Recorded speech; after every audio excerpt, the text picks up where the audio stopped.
Good morning students and welcome to my YouTube channel career solution. मैं आपका teacher विकास कुमार। आज हम लोग वॉइस चैप्टर करने जा रहे हैं। बहुत ही ज़्यादा स्टूडेंट्स का डिमांड था कि सारे चैप्टर्स हो गए लेकिन वॉइस बेसिक से नहीं हुआ है। तो आज जो वीडियो आपको दिया जा रहा है क्लास, ये वॉइस से रिलेटेड है। ये बेसिक से हम लोग शुरुआत करेंगे आज, और 2 क्लासेज, दैट मीन्स कल का जो क्लास होगा उसमें हम लोग इसे कंप्लीट करेंगे। वो एडवांस होगा। दैट मीन्स बेसिक कहने का मतलब होता है सिंपल टेंस से रिलेटेड, और एडवांस कहने का मतलब होता है ये फर्दर रूल्स जो टेंस से रिलेट नहीं करते हैं उन्हें कैसे सॉल्व किया जाए। तो हम लोग दोनों पे डिस्कशन करेंगे और कंप्लीट डिस्कशन करेंगे। जो भी डाउट्स होंगे उन सभी को क्लियर करेंगे। लेकिन जो सबसे इंपॉर्टेंट चीज़ है वो यह है कि आज का जो क्लास है बेसिक, वो आपको पता होना चाहिए। जब तक आप बेसिक पे कमांड नहीं करेंगे तब तक आपको आगे की क्लास समझ में नहीं आएगी। इसलिए मैं चाहूँगा कि आप सभी लोग इस बेसिक क्लास को बहुत ही अच्छे से एंड तक देखें, हर एक पॉइंट को समझें, ताकि कल की जो क्लास हो वो आपको और अच्छे ढंग से समझ में आए। ठीक है, चलिए हम लोग शुरू करते हैं अपने पढ़ाई को। आज का टाइटल है वॉइस। सबसे पहले हम लोग चलते हैं इसके डिफिनीशन से। ठीक है, वॉइस का डिफिनीशन है, voice is that form of verb which shows whether the action acts और इज एक्टेड अपॉन। मतलब हुआ कि वॉइस वर्ब का ही एक प्रकार होता है, एक फॉर्म होता है जो यह समझाता है कि क्रिया या तो की जाती है या करवाई जाती है। ठीक है, इसी को हम लोग क्या कहते हैं, वॉइस कहते हैं। अब इसी में आगे लिखा गया, अ ट्रांजिटिव वर्ब हैज़ 2 वॉइसेस। एक ट्रांजिटिव वर्ब जो होता है उसका 2 वॉइस होता है। 2 कहने का मतलब पहला एक्टिव वॉइस, दूसरा पैसिव वॉइस। तो सबसे मेन इंपॉर्टेंट फैक्टर यहाँ है कि कुछ स्टूडेंट सोच रहे होंगे कि ट्रांजिटिव वर्ब क्या होता है। तो पहले आप इसे भी समझ लीजिए कि ट्रांजिटिव वर्ब वैसे वर्ब को कहते हैं जिसका अपना एक ऑब्जेक्ट हो। जैसे मान लिया हम बोलते हैं, और इसे फाइंड आउट करने का आसान तरीका हम लोग करते हैं सेंटेंस में क्या लगाकर। ठीक है, क्या अगर लगाएं, जवाब में जो शब्द आएगा समझ लेंगे कि वो वर्ब का ऑब्जेक्ट है। ठीक है, जैसे ही प्लेज फुटबॉल, अगर हम बोलेंगे वह क्या खेलता है तो जवाब में क्या आएगा, फुटबॉल खेलता है। तो हम बोलेंगे वह क्या खेलता है तो जवाब में आएगा फुटबॉल।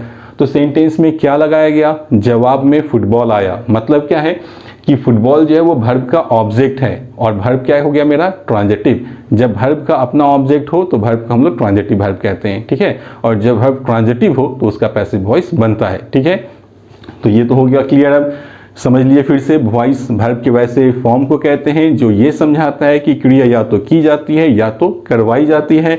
ट्रांजिटिव वर्ब का ही 2 वॉइस होता है, एक होता है एक्टिव, दूसरा होता है पैसिव। एक्टिव वॉइस आप बचपन से पढ़ते आ रहे हैं टेंस के फॉर्म में। ठीक है, पैसिव जो हम लोग अभी पढ़ेंगे। चलिए, अब यहाँ तो हम लोग 2 पार्ट पढ़ रहे हैं, एक्टिव वॉइस और पैसिव वॉइस। तो एक्टिव वॉइस क्या होता है वो समझते हैं हम लोग। इन active voice subject is the doer of any action. Doer का मतलब होता है काम करने वाला। तो एक्टिव वॉइस का डिफिनीशन क्या समझ में आया कि एक्टिव वॉइस वैसे वॉइस को कहेंगे जिसमें सब्जेक्ट खुद किसी काम को करे। ठीक है, जैसे ही प्लेज फुटबॉल, यह सेंटेंस है, यह एक्टिव वॉइस में लिखा गया है। अब हमें देखना है कि सेंटेंस में सब्जेक्ट कौन है।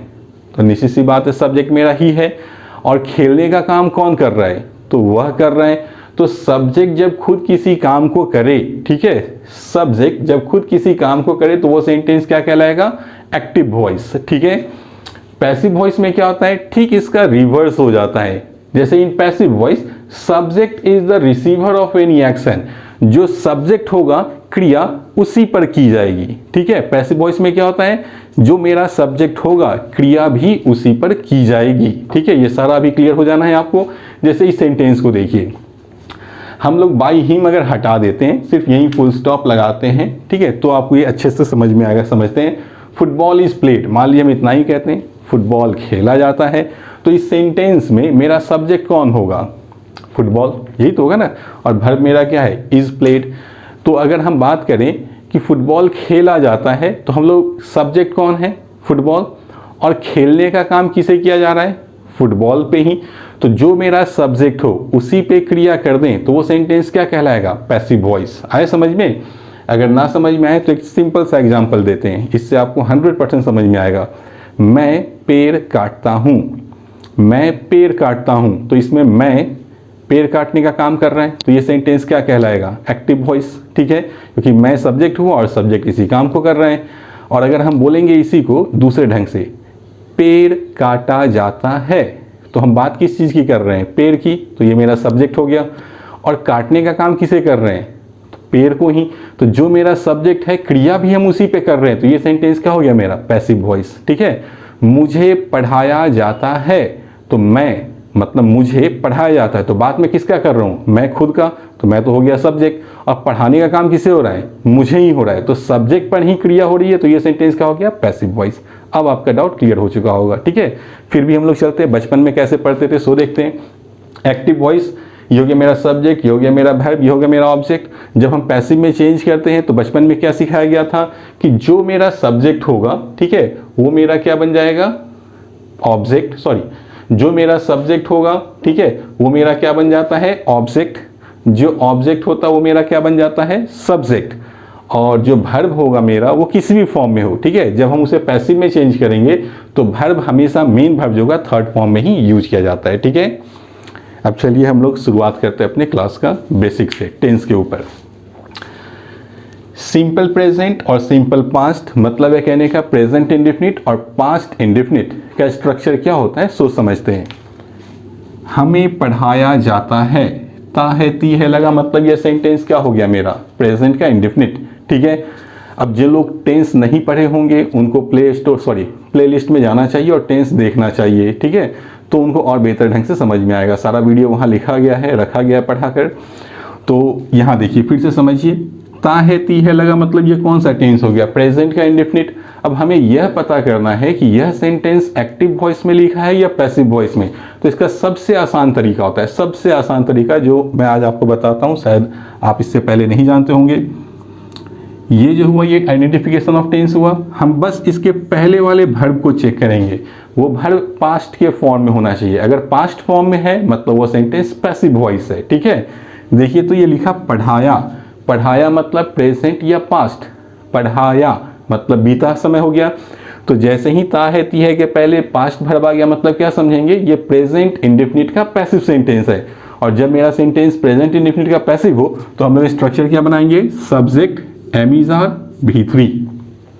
अगर किसी के द्वारा हो तो बाई और ऑब्जेक्ट भी ऐड करेंगे। चलिए देखते बनाकर, हमें, तो हमें का सब्जेक्ट हो गया वी। अब लिखा am is are was were, तो चूंकि मेरा सेंटेंस प्रेजेंट में है तो एम इज आर ही ले सकते हैं, तो वी के साथ क्या यूज करना होता है, आर, तो आर लिखा गया। फिर मेरा है V3, तो पढ़ाना का V3 क्या हो जाएगा, टीच का V3 taught, we are taught मतलब हमें पढ़ाया जाता है। ठीक है, अब देखिए यहाँ दूसरा सेंटेंस, हमें पढ़ाया गया था, गया था, तो गया मतलब पास्ट वर्ब, हमें पढ़ाया गया। अगर इतना लिखा रहे तो भी ये सेंटेंस कौन सा टेंस कहलाएगा, सिंपल पास्ट। गया था, अगर था थे थी जोड़ दें पास्ट वर्ब के साथ तो भी ये सेंटेंस क्या कहलाता है, पास्ट इंडेफिनिट। ठीक है, अब ये तो हो गया मेरा टेंस का पहचान। अब देखना है कि ये एक्टिव वॉइस में है या पैसिव वॉइस में है, तो हमें क्या करना है, इसके ठीक पहले देख लेना है, पढ़ाया, पढ़ाया मतलब पास्ट, मतलब ये क्या हो गया, सिंपल पास्ट का पैसिव। तो जब सिंपल पास्ट का पैसिव हो तो हम लोग स्ट्रक्चर क्या यूज करेंगे, सब्जेक्ट के साथ वाज वेयर और V3। जैसे हमें के लिए सब्जेक्ट हुआ वी के साथ क्या यूज करते हैं, वर, तो वर लिखा गया, फिर V3, तो पढ़ाना का हो गया टॉट, वी वर टॉट। अगर रहता किसी के द्वारा तो बाई प्लस ऑब्जेक्ट जोड़ लेते हैं। ठीक है, अगर निगेटिव बनाना हो तो क्या यूज कर लेंगे, not, we are not taught, we were not taught. Interrogative हो तो क्या बनेगा, are we taught, were we taught, ये हो गया बस। चलिए नेक्स्ट देखते हैं, प्रेजेंट कंटिन्यूअस और पास्ट कंटिन्यूअस। तो प्रेजेंट कंटिन्यूअस टेंस का पहचान क्या पढ़ाया गया है, रहा है, रही है, रहे हैं, रहा हूँ, रहे हो, यही लिखा गया है। तो यहाँ लिखा रहा है मतलब प्रेजेंट कंटिन्यूअस टेंस हो गया। अब इसके ठीक पहले देखिए क्या लिखा, पढ़ाया, पढ़ाया, फिर पास्ट वर्ब हो गया, मतलब ये सेंटेंस क्या है मेरा, प्रेजेंट कंटिन्यूअस का पैसिव। ठीक है, तो देखिए प्रेजेंट कंटिन्यूअस का पैसिव है तो स्ट्रक्चर क्या बनाएंगे, subject am is are, being और V3। तो मेरा सब्जेक्ट क्या है, हमें के लिए सब्जेक्ट हो गया वी। ठीक है, वी के साथ क्या यूज करना होता है, एम इज आर में आर। ठीक है, फिर क्या लिखा, बीइंग, तो लिखा गया बीइंग, फिर V3, तो पढ़ाना का हो गया टॉट। ठीक है, सेंटेंस क्या बना, वी आर बीइंग टॉट, हमें पढ़ाया जा रहा है। ठीक है, पॉज करके देखिए, हाँ चलिए फिर इसी में देखते हैं हम लोग, हमें पढ़ाया जा रहा था, अगर है की जगह हम था लिख दें तो ये क्या हो जाएगा, हमें पढ़ाया जा रहा था। तो रहा था रही थी मतलब पास्ट कंटिन्यूअस। जब पास्ट कंटिन्यूअस हो गया तो हमें क्या यूज करना है, एम आर की जगह वाज वर, बाद बाकी सेम रहेगा। देखिए वी के लिए सब्जेक्ट क्या हो गया हम लोगों का, वी के साथ क्या यूज करना है पास्ट में, वर, फिर है बीइंग तो बीइंग लिखे, फिर है भी3 तो पढ़ाना का भी3 हो गया, taught, we were being taught, हमें पढ़ाया जा रहा था। ये मेरा सेंटेंस का पैसिव हो गया। तो ये देखिए बेसिक है, ठीक है, आपको समझ में आ रहा होगा मेरे हिसाब से। और ये बेसिक सीखने के बाद आपको करना क्या है कि प्रैक्टिस जो सबसे इंपॉर्टेंट होता है, ठीक है। जब तक आप प्रैक्टिस नहीं करेंगे आपका जो ये होता है कहते हैं कमांड, वो इस पे नहीं बन पाएगा। तो ऑक्सफोर्ड ट्रांसलेशन का एक किताब आता है, बहुत ही सिंपल सा है, हमें लगता है सबके घर में होगा। उसमें से आप passive voice active to passive change करने का चैप्टर दिया गया होगा, आप उसे ज़रूर से बनाएंगे। आप ये कभी नहीं सोचेंगे कि बहुत ही छोटा सा और सिंपल सा चीज़ है, इस पर टाइम वेस्ट नहीं करना चाहिए, ऐसा बिल्कुल ही नहीं है। आपको ज़रूर से बनाना चाहिए, आपको बोरिंग लगे या इंटरेस्टिंग, लेकिन बनाइएगा ज़रूर, ठीक है। चलिए हम लोग आगे देखते हैं। अब नेक्स्ट है प्रेजेंट का परफेक्ट और पास्ट का परफेक्ट, ठीक है। हम लोग इसको दो ढंग से देखते हैं, चलिए देखें। उसे पीटा जा चुका है, चुका है चुकी है मतलब प्रेजेंट का परफेक्ट टेंस, ठीक है। हम दो इसका दूसरा आइडेंटिफिकेशन क्या होता है, या। उसे पीटा गया है, गया, गया मतलब पास्ट वर्ब, ठीक है, हंसा, पढ़ा, खेला, गया। तो पास्ट वर्ब के साथ अगर है हूं या हो लगा दे तो भी सेंटेंस क्या कहलाता है, प्रेजेंट का परफेक्ट। ये भी टेंस से पढ़ाया जा चुका है। तो ये तो हो गया मेरा आइडेंटिफिकेशन ऑफ टेंस, ये दोनों सेंटेंस क्या है, प्रेजेंट के परफेक्ट में। अब फिर चेक करना है कि ये पैसिव में है या नहीं, तो उसके लिए क्या चेक करेंगे, इसके पहले के वर्ब को देखेंगे। पीटा, तो पीटा, उसे पीटा, पीटा मतलब पीटने का काम तो हो गया, पास्ट में है, मतलब ये सेंटेंस क्या हो गया, प्रेजेंट परफेक्ट का पैसिव। और जब मेरे सेंटेंस प्रेजेंट परफेक्ट का पैसिव हो तो हम लोग क्या यूज करेंगे, सब्जेक्ट के साथ हैज, हैव, बीन और भी3, ठीक है। चलिए देखते हैं। उसे के लिए सब्जेक्ट क्या हो गया, ही के साथ क्या यूज करते हैं, ही सिंगुलर है थर्ड पर्सन, तो हैज का यूज करेंगे सिंगुलर वर्ब, यहाँ लिखा गया हैज, फिर क्या लिखा बीन, तो बीन आ गया, फिर है भी3 तो पीटना का भी3 हो गया बिटेन, ही हैज बीन बिटेन, उसे पीटा जा चुका है, ठीक है, या उसे पीटा गया है। समझ में आ गया। लास्ट देखते हैं आज के लिए, उसे हराया जा चुका था। तो चुका था चुकी थी मतलब ये कौन सा टेंस हो गया, पास्ट का परफेक्ट, ठीक है। अब हमें देखना है कि ये पैसिव में है या नहीं, तो क्या करेंगे, इसके पहले देख लेंगे। हराया, हराया मतलब बीते हुए समय की बात हो रही है, हराया, खिलाया, पढ़ाया, गया, तो ये सारा वर्ब क्या है मेरा, पास्ट का सेंस दे रहा है, मतलब ये पास्ट फॉर्म में है, तो ये सेंटेंस भी मेरा पास्ट परफेक्ट का पैसिव हो गया। चलिए मिला के देखते हैं। जब पास्ट के परफेक्ट का पैसिव हो तो हम लोग क्या यूज करेंगे, हैज, हैव की जगह हैड का यूज कर लेंगे। जैसे उसे के लिए सब्जेक्ट क्या हो गया, ही, ठीक है, ही के साथ क्या यूज करना है, हैड। सब्जेक्ट कोई भी हो पास्ट के परफेक्ट में हैड का ही यूज करते हैं।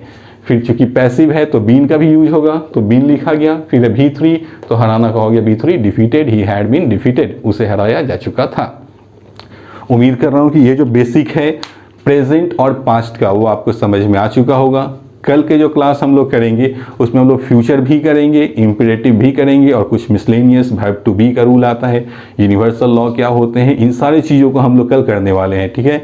तो मैं चाहूँगा कि आज का वीडियो देखकर आप प्रैक्टिस ज़रूर से करें और नेक्स्ट वीडियो तो ज़रूर से देखें, ताकि अब जो CGL का जो इतना हवा हो रहा है कि एग्ज़ाम डिले हुआ और बहुत सारे प्रोटेस्ट जो हो रहे हैं, तो एग्ज़ाम अब होना ही होगा, ठीक है। तो आप अपनी तैयारी कंप्लीट कर लिए, इस बीच में अक्लमंदी इसी चीज़ में है कि हम लोग एग्ज़ाम से पहले तैयारी कर ले समय रहते हुए, तो इससे अच्छी चीज़ और कुछ नहीं हो सकती है, ठीक है। मैं उम्मीद करूंगा कि आपको ये वीडियो पसंद आया होगा। अगर पसंद आए तो प्लीज़ आप इसे लाइक करें, शेयर करें और चैनल को सब्सक्राइब भी करें। Good bye.